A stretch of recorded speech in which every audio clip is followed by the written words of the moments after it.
पिछले 30 वर्षों से तो मैं इसका एक भागीदार रहा हूं। इस उपलक्ष्य में आज उपस्थित हिमाचल प्रदेश के माननीय राज्यपाल एवं उद्यानिकी एवं वानिकी विश्वविद्यालय नौनी के आदरणीय कुलाधिपति श्री श्री प्रताप शुक्ला जी, इस संस्थान के अध्यक्ष पूर्व सांसद आदरणीय श्री कश्यप जी, यहाँ के एक अति विशिष्ट इंडस्ट्रियलिस्ट जो साथ में एक महान समाज सेवक भी हैं, ऐसे श्री नरेंद्र सिंह घुमन जी, भारतीय कृषि अनुसंधान परिषद से जो डायरेक्टरेट ऑफ मशरूम रिसर्च है, जो पूरी दुनिया भर में जिसका अपना एक विशिष्ट स्थान है, इसके director doctor BP Sharma ji, मंच पर विराजमान सोलन की आदरणीय प्रथम महिला श्रीमती पूनम ग्रोवर जी,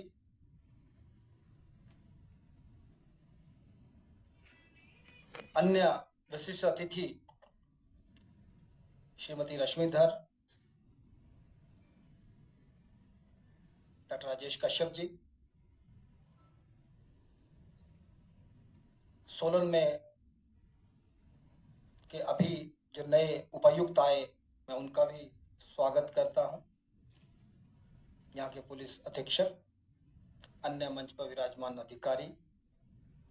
मंच से नीचे बैठे हुए सभी विशिष्ट विभिन्न संस्थानों के से आए हुए अतिथिगण और बच्चों, बहुत समय न लेकर कि हम सब लोग यहाँ हमारे माननीय राज्यपाल जी को सुनने आए हैं। आदरणीय कश्यप जी ने जो डॉक्टर भीमराव अंबेडकर जी के बारे में जो बातें कही, मैं उन्हीं को थोड़ा सा दोहराने की कोशिश करूंगा।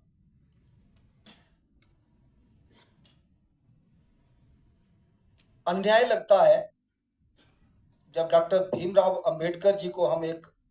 सामाजिक समरसता के रूप में और हमारा जो संविधान है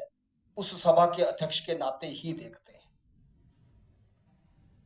तो जैसा कश्यप ने कहा कि पीछे सुदूर जो हमारे युवा बैठे हैं और उससे लेकर महिलाओं तक, एक एक विषय को अगर इस देश की आजादी से पहले और इस देश की आजादी के बाद इस देश के संविधान में उन बातों का वर्णन हो, वो डॉक्टर भीमराव अंबेडकर जी का ज्ञान, उनका विज्ञान, उनका शोध, वो उसका परिणाम है। पिछले 2-3 वर्षों में हम सब लोग ने एक सीए का बात सुना था, कॉमन सिविल कोड की बात सुनी थी। 1935 में जब कॉन्स्टिट्यूएंट असेंबली बनी थी, उस कॉन्स्टिट्यूएंट असेंबली में एक अमेंडमेंट आई थी, एक चर्चा के लिए आया था कि क्या यूनिफॉर्म सिविल कोड होना चाहिए कि नहीं होना चाहिए। ये होना चाहिए। तो वहां के एक सामान्य सदस्य मिस्टर हुसैन इमाम, उन्होंने इसका विरोध किया। ऐसे कुछ विरोध के शब्द निकले थे। तो डॉक्टर भीमराव अंबेडकर थे जिन्होंने कई तथ्यों के साथ जब विषय रखा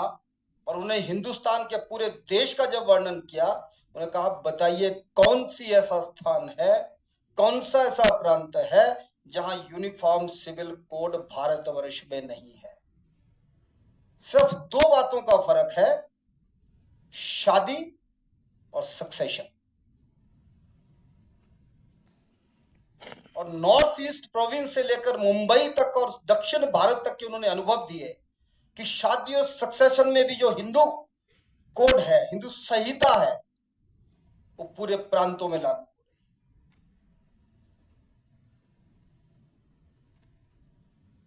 तो इस देश की धरती, इस देश की जड़ों तक उनका अनुभव, उनका ज्ञान, स्वतंत्र भारत का जो पहला मंत्रिमंडल बना उसके आप विधि मंत्री बने, परंतु महिलाओं को समानता का अधिकार, महिलाओं को प्रॉपर्टी का अधिकार हिंदू संहिता में होना चाहिए, जब ये बिल पास नहीं हो सका तो विधि मंत्री के रूप में त्याग पत्र देते हैं। महिला समाज के लिए कितना बड़ा सोच उनका था, वो दलित सोच नहीं था। और जो कश्यप ने एक और बात कही, हमारे सबके सामने रखी, वो कई बार दुखद भी लगती है कि जब दलित पे अत्याचार होता है तो हम कुछ गैर दलित को लेकर साथ जाके उसको समन्वय बनाते हैं। मुझे लगता है आज अब जब नए भारत को हम देखते हैं, जो देश के सम्मानीय प्रधानमंत्री जी का 2047 का विकसित भारत का स्वप्न है, तो तू मैं एक रक्त,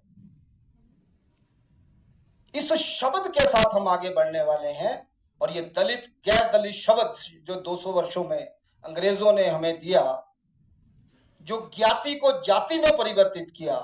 मुझे लगता है हम सब का कर्तव्य है कि ये जाति ज्ञाति में परिवर्तित हो। और हम सब अगर इस ओर आगे बढ़ते हैं